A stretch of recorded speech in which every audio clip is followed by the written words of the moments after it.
Iya, pemirsa telah bergabung bersama kita Kepala Badan Nasional Penanggulangan Terorisme Bapak Saud Usman. Selamat sore Pak Saud. Selamat sore, Assalamualaikum. Waalaikumsalam warahmatullahi wabarakatuh. Pak Saud, mengenai laporan hackers ini katanya juga sudah terkonfirmasi dari intelijen. Benar begitu Pak Saud? Jadi kita ada ataupun tidak ada laporan, kita sejak awal sudah meningkatkan aktivitas, baik dari aspek deteksi dini, kemudian juga dari aspek preventif. Iya. Semua aparat-aparat keamanan di lapangan melaksanakan peningkatan aktivitas dan bahkan semua standar operasional prosedur di objek vital dilaksanakan sesuai dengan ketentuan prosedur.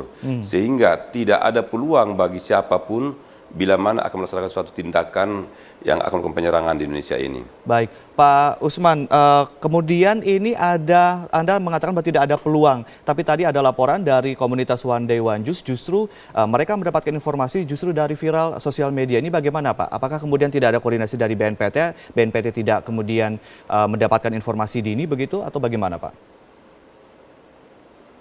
Di era globalisasi ini, semua informasi bisa diperoleh dari berbagai kemungkinan yang ada. Sehingga masyarakat bisa menerima laporan informasi itu secara dini. Dan bahkan bila mana masyarakat sekarang menginformasi kepada aparat keamanan yang ada, sehingga aparat keamanan bisa mengambil langkah-langkah dalam rangka untuk meningkatkan aktivitas, khususnya untuk mengantisipasi ancaman yang terjadi itu sehingga tidak terjadi.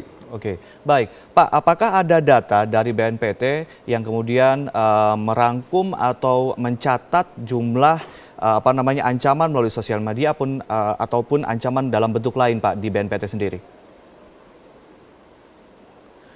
Kalau kita lihat selama ini yang terjadi, untuk memonitor berapa banyak ancaman melalui sosial media, tergantung kepada berapa banyak kita bisa mengungkap atau membuka media-media atau konten-konten yang ada di sosial media. Sehingga disinilah kalau kita mendasar kepada Peraturan Pemerintah nomor 16 tahun 19 tahun 2014 tersebut, tidak hanya pemerintah, lembaga negara, tapi juga termasuk perorangan. Ya. Siapapun yang menemukan adanya konten yang bertentangan negatif, supaya melaporkan, karena sudah ada jelas regulatornya, dan aptika Kemenkominfo. Jadi semua nanti akan ditangani oleh Kemenkominfo bila mana ada konten-konten yang bermuatan negatif ataupun bahkan memberikan ancaman-ancaman. Bila mana itu berupa ancaman bisa dilaporkan kepada aparat keamanan dalam hal kepolisian sebagai unsur penegak hukum. Baik. Sehingga nantinya akan ditangani secara tuntas dengan ketentuan hukum yang berlaku. Baik. Pak Saud Usman, satu sisi kita memang harus tetap waspada, tapi kemudian pihak dari BNPT sendiri menyatakan bahwa masyarakat tidak perlu khawatir. Artinya harus bagaimanakah kemudian masyarakat bersikap Pak mengenai isu-isu yang sedang berkembang ini?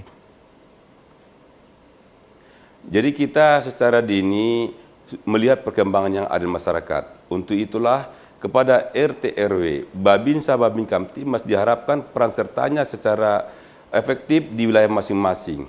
Sehingga setiap perkembangan apapun yang ada di masyarakat bisa dilaporkan secara struktural kepada instansi terkait sehingga aparat-aparat keamanan di lapangan bisa mengambil langkah sedini mungkin. Di samping itu yang kedua, dari aspek sosial media, bila mana ada suatu informasi yang ditemukan di berbagai sosial media, dilaporkan secara cepat kepada Dirjen Aptika Kemenkominfo, kemudian juga kepada aparat keamanan yang ada, sehingga bisa ditelusuri dan juga bisa dilacak siapa pelakunya dalam rangka untuk melakukan upaya-upaya penegakan hukum terhadap pelakunya bila mana itu merupakan ancaman atau bahkan mungkin itu merupakan serangan supaya bisa diantisipasi sehingga tidak terjadi. Baik, terima kasih atas waktunya Bapak Saud Usman. Pemirsa, demikian wawancara kami bersama Saud Usman, Kepala BNPT.